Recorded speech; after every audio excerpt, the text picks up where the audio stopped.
Good morning. Good morning. Good morning. Good morning, everyone, and welcome to the Temple of Faith, Church of God in Christ, our Saturday morning breakfast conversation. Our topic this month is parenting tips. We are so happy to have Derek and Tiana Scott with us this morning. They are the amazing parents of 8 children. And if anyone should have some parenting tips for the community, it should be the Scotts. And they are amazing parents, amazing people. And we are so glad that they have volunteered their time this morning to be with us and help the community, help some parents that may be struggling this morning, have questions, have challenges, raising their children. As you know, here at Temple of Faith, we are very family focused. We have our Second Chance Dads program as well, where we assist fathers in re-entering the lives of their children. And so we're big on family and helping families stay together and be successful in parents as they raise their children. And so what we're going to do this morning, as we always do, we are going to have our guests lead the conversation. They're going to share for about 20 minutes, share some information with us. And then at 9:20, I'll come back on and we'll have dialogue and conversation based on some questions I've received. And so we want you to like and share this post with any parents that can use this information. Again, this is open to the community and is free information. So again, if you are watching us live, you can also post your questions in our chat if you have questions live.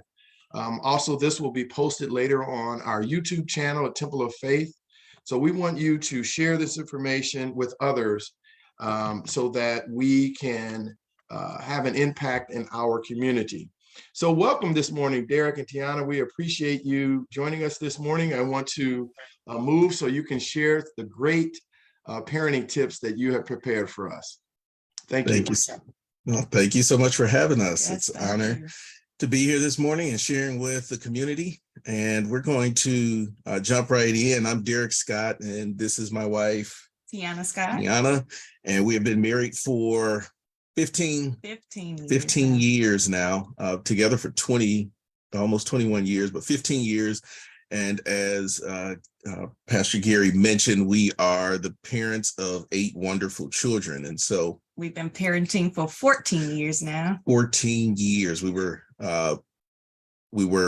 pregnant on our first wedding anniversary. So we've been at this for a little bit of time, and hopefully we'll share some tools that will be helpful today. So we're going to go through a few points this morning and just share some of the things that we've found successful in parenting, some of the things that we've grown with over the years, and just try to have a conversation. So I will, the first point, my wife did a wonderful job of putting together some bullet points on some slides for us to talk through. So we'll try to hit those and stay on task in the short amount of time that we have. But the first thing that we thought of was to set goals and priorities for your house and for your children. And so one of the things that we do every year is we start the year off in our house putting together a vision for our family and for our house each year. And we do that in 6 areas. This is probably the most important thing that we do for our home. And we use an acronym called SIP and C that we adopted from my childhood pastor in Chicago, Illinois. And so SIP and C, taste and see is a good way to remember SIP and C, SIPSEE, which stands for spiritual, intellectual, physical, social, emotional, and economical. And so in each of those 6 areas we put together goals for our family. So spiritually, intellectually, physically, socially, emotionally, economically, and then set priorities for the year that helps us to stay on task with a vision. What else?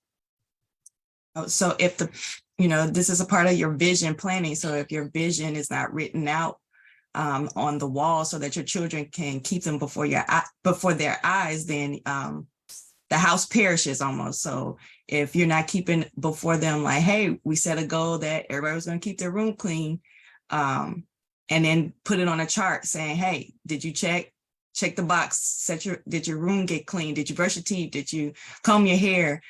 Small things that children forget. Did you put on socks or your clothes? Did you set your things out, pack your bags? Also teaching them organizational skills along the way of obtaining those goals. So if you don't have that before them, then more than likely the things that you ask them to do will fall to the wayside, because children just want to have fun. They just want to have fun. So we have a clear vision, right? And as she said, write that vision, make it very plain, so that everyone can see it and they can run after the vision. And then we use that vision to filter all of our decisions for the year through it. So if there's an opportunity presented, if there's something our children wants to do, if it's not consistent with the vision and the goals that we set for the year, then we don't do it. We don't focus on it. And so it helps us to stay balanced. It helps us not to be running all over the place as parents. It helps us to have a little bit of order in the house, because there's clear goals and priorities for the house. So with that in mind, the next point that we want to hit is setting the example for your house and living righteously in front of your children. I'll kick it over to my wife to hit that. So when my husband was going to school, we had our first child, Deanna, and the only thing she wanted to do was go to school, because she wanted to imitate her father. My son, Derek, at that time, we had him and he was cognizant of what was going on. My husband was going to school and he was going to work. So my son would he would wash up and then he would pack all his stuff in a bag and put it on and say, look at me, I'm daddy, I'm going to work. So our children imitate what we do. I don't know if you've noticed, if you are on your phone, children want to be on a phone. If you're watching TV, children want to watch TV. So if you're not setting the example of what they should be doing, then they're not going to do it. If your room is dirty and you expect their room to be clean, more than likely they're going to do what you do. If you drop the clothes on the floor, they drop the clothes on the floor. If you leave your items all over the house, they're going to leave their items all over the house. If you don't put your meal up, they're not going to put their meal up. So we have to set the example as far as, what we want our children and what our expectations are of them. Long gone are the days of do as I say and not as I do. And that brings us into the living righteously part. Yeah, you can't.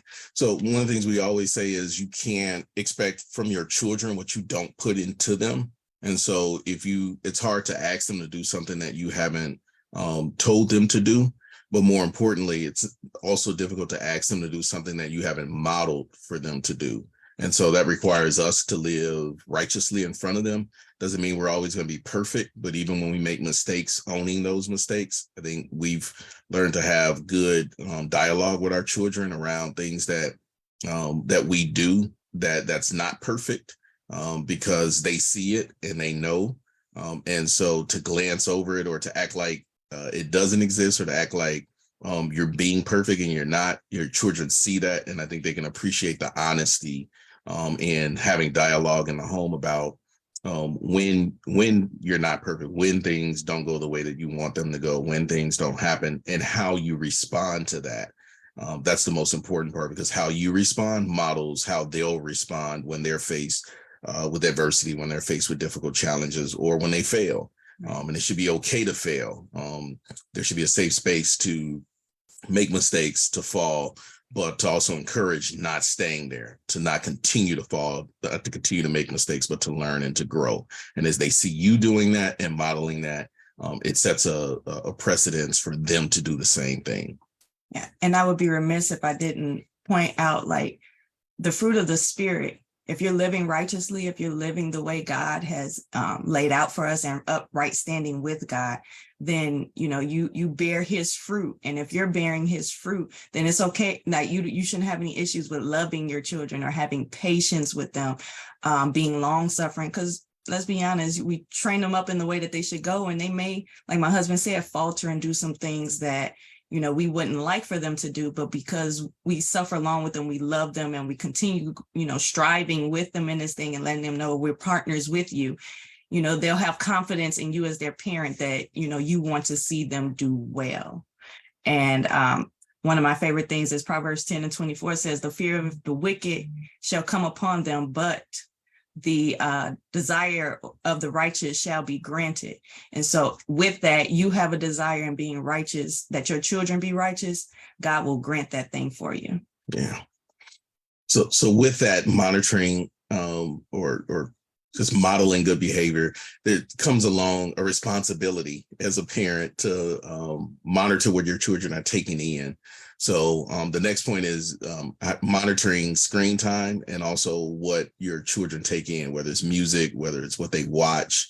We're very careful not to be controlling or to be sheltering or smothering, but to also educate our children on what they're taking in and how they're spending their time. And so one of the things that we try to do is, and we got away from this at a certain point, but we can tell that it's still embedded in our children, that every morning we would wake up and we would do worship every morning. So we do 30 minutes of worship and we read a scripture, and everyone will go around and kind of say what they took away from it. And what we learned is that helped them to set a pattern for doing that on their own.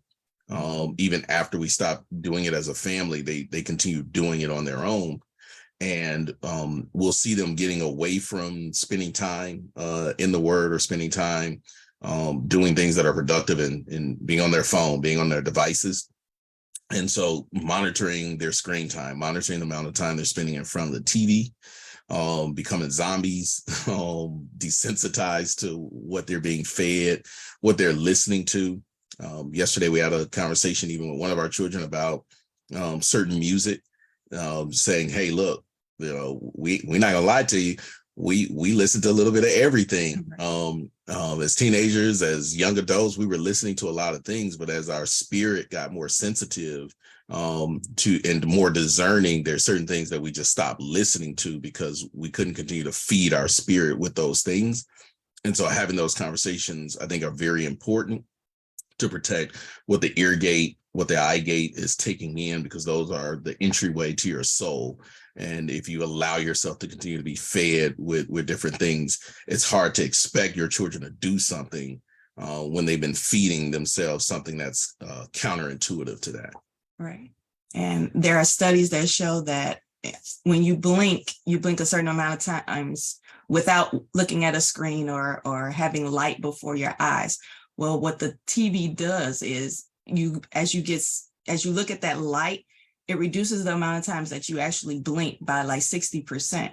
So what happens is the children become unaware of their surroundings because they're starting to enter a state of hypnosis with screen time.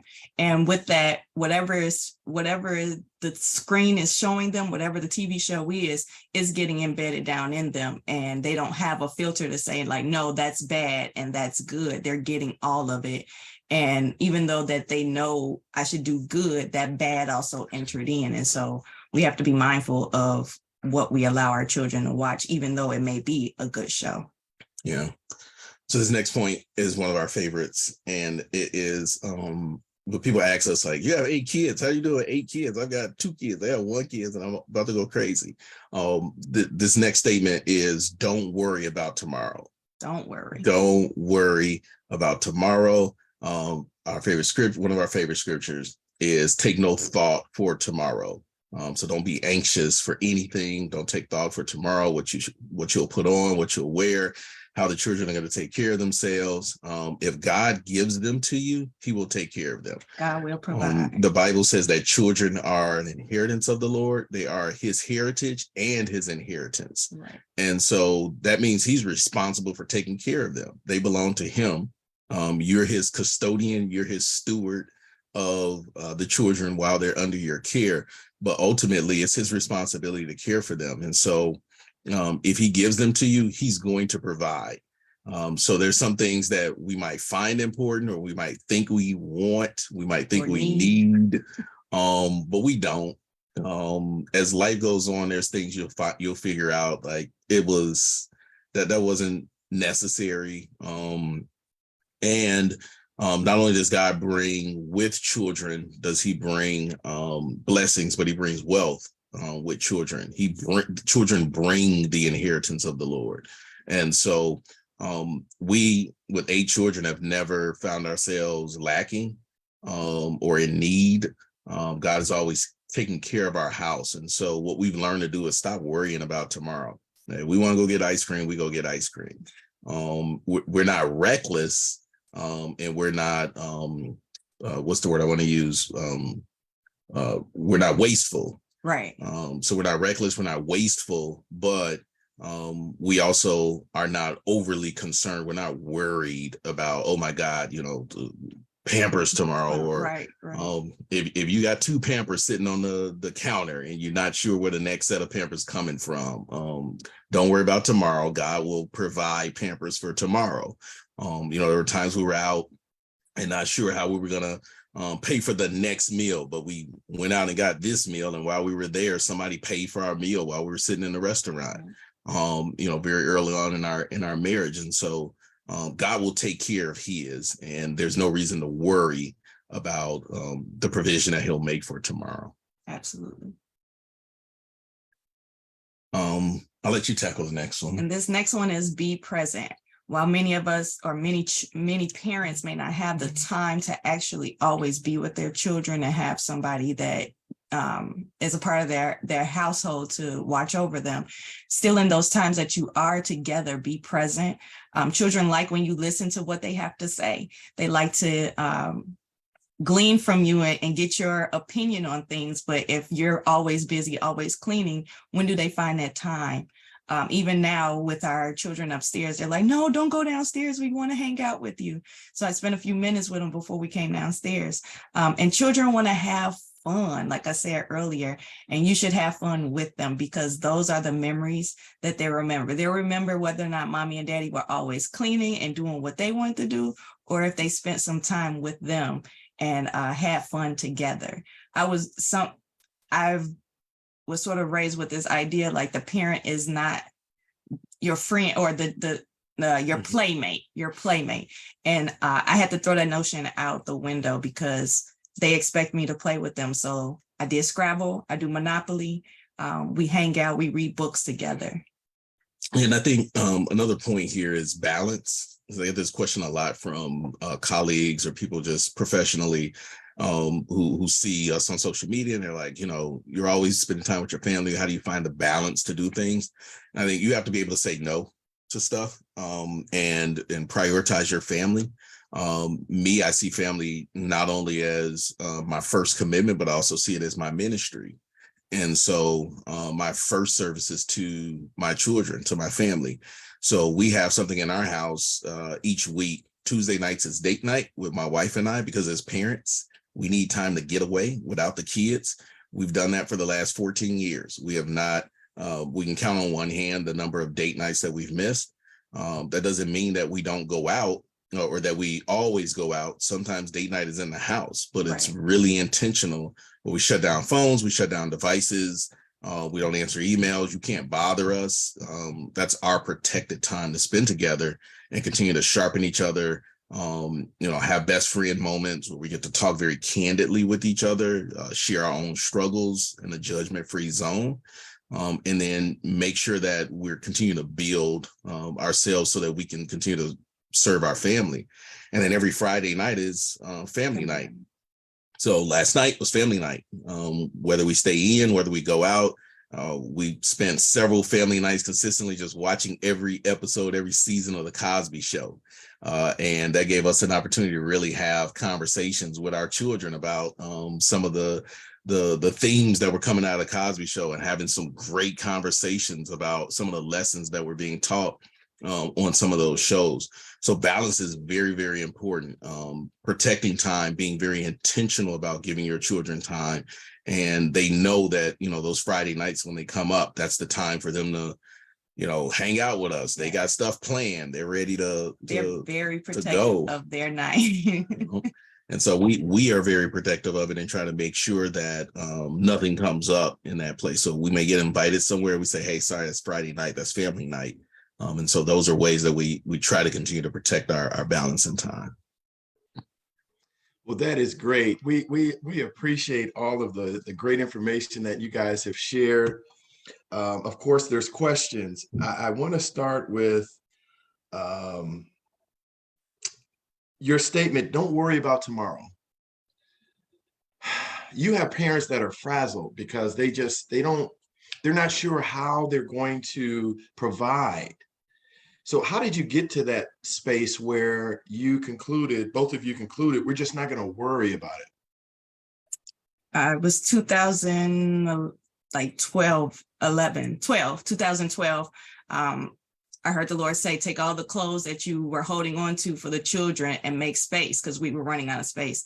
And he said, give them away. And I was pregnant at the time, and people were asking me, like, what are you doing? You don't know if you're going to have a girl or a boy. And I was just like, I'm listening to the Lord. I'm going to give them all away. And sure enough, we were having a girl. The majority of the clothes were girl clothes. And people brought clothes to our house in droves. I mean, some of them were used, but they looked brand new. Some were brand new. Price tags were still on them. Car seat, everything that we needed for that baby showed up at our door, and God showed us that he will provide. Wow. That's great. What about, you guys also said something about it was okay to fail and to grow from that. So any of your children involved in sports? We have a few that do sports. Are they in that everybody wins category, or how do you manage through that? So my son, he played basketball. I coached his basketball team for 5 years. And then he started middle school. And so they had a middle school basketball coach. And that team was not as good. And so he's got a few players on that team that I coach. And they reminded us that in the 5 years that they played, for me, we only lost one game. And so they're very competitive. And so now he's got to learn a new system. He's got to learn a new coach. That coach is not as aggressive. And so I think what we've tried to do for our children is enforce one, having fun first and foremost, being competitive, doing your best, but then also trying to help other people become better, and the people around you become better. And so you can't control the environment that you're in. But what you can control is how you react to it and how you respond to the people in that environment to make them better. And so we've not pushed competitiveness as much. They are competitive, but we've tried to push them building community and building and making wherever they are better. Okay.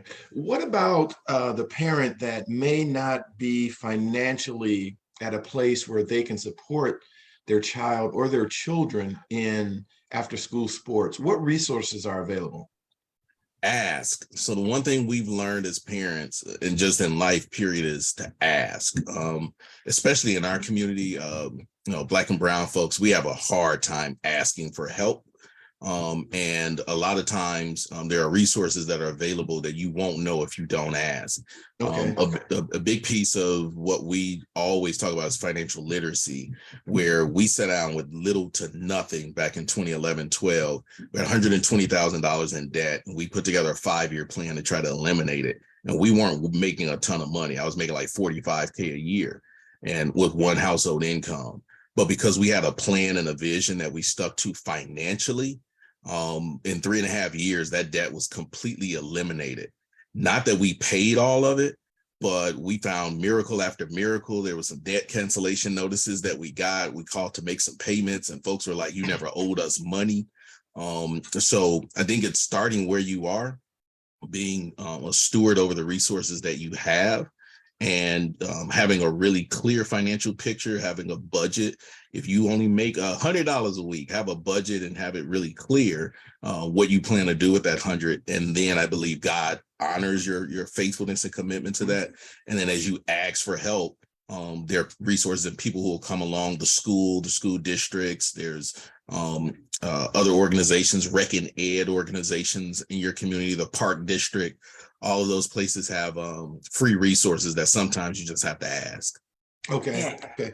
Let's hit a couple of other points before we run out of time. Education. How do you guys homeschool, or did your children go to public school or private school? They've done both. They've done Christian school, public school, and now I homeschool 5 and 2 are at private school. Okay. Okay. So you have a parent that what advice would you give a parent that is kind of struggling to help their child or their children with their education? What tools are available to help that parent? There are free learning resources online. All you have to do is Google at this point. I Google Great. California Math Grade 5 PDF, and you'll get a full PDF. It'll take you through the full curriculum. Saxon Math, you can find their PDFs online. There's a Super Teacher Worksheets. It costs $20 for the year, but you get a vast amount of worksheets that you can print out yourself for teaching. You can cite words. You can print out the little sheets, cut them up, laminate them, and then just hold them up for your child. I actually put mine in a binder. We go through. Once she learns all of them, she gets to color them. We turn the page, keep going. There's things that you can purchase online through Amazon. It just depends on what your child is trying to do and what to do. The library is a good resource. Go to the public library, get a library card. Your children will love it. They can check out their books, and you just sit down and whatever, it could be 10, 15 minutes. It doesn't take a lot to impact a child's life. That is great information. Thank you. So what's the balance, parents? What's the balance between educational pursuits, video games, playtime, etc.? How do you balance all of that? It goes back to priorities. So if they ask, can they play video games? Let's check the list off. Is your room clean? Did you do this? Did your homework done? If not, then they'll say, oh, okay, let me go do that. And they'll go do it real quick so then they can have their screen time.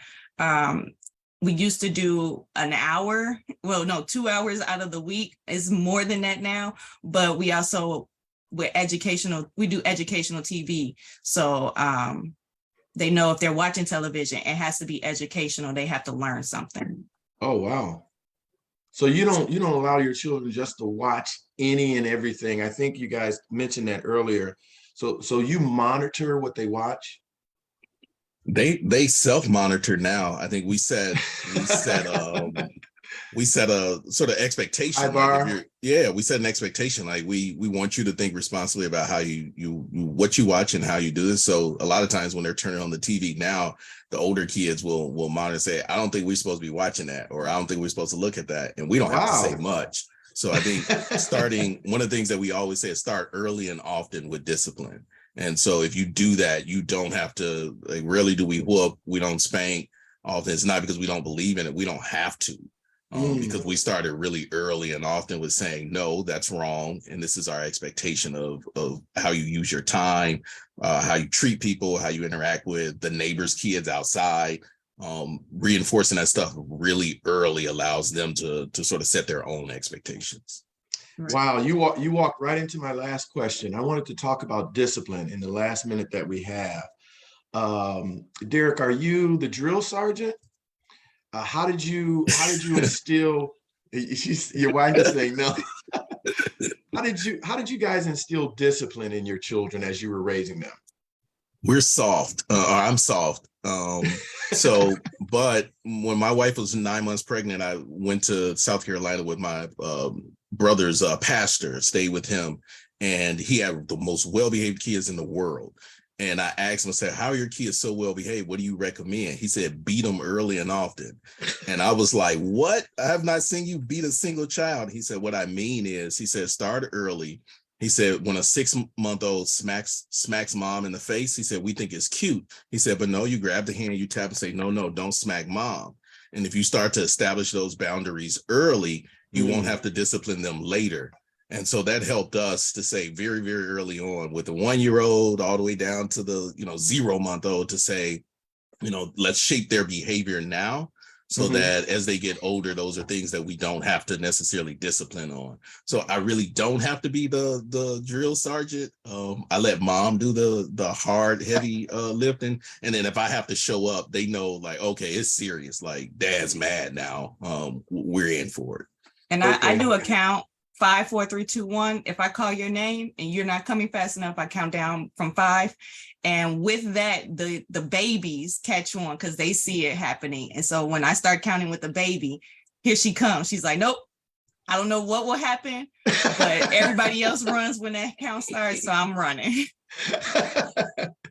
Well, this has been great. We want to appreciate you guys for taking this time. It has been an amazing 30 minutes of information sharing. And you guys already know how I feel about both of you. I think both of you are amazing people, amazing parents, and amazing examples. That's why we selected you to come and speak to our community.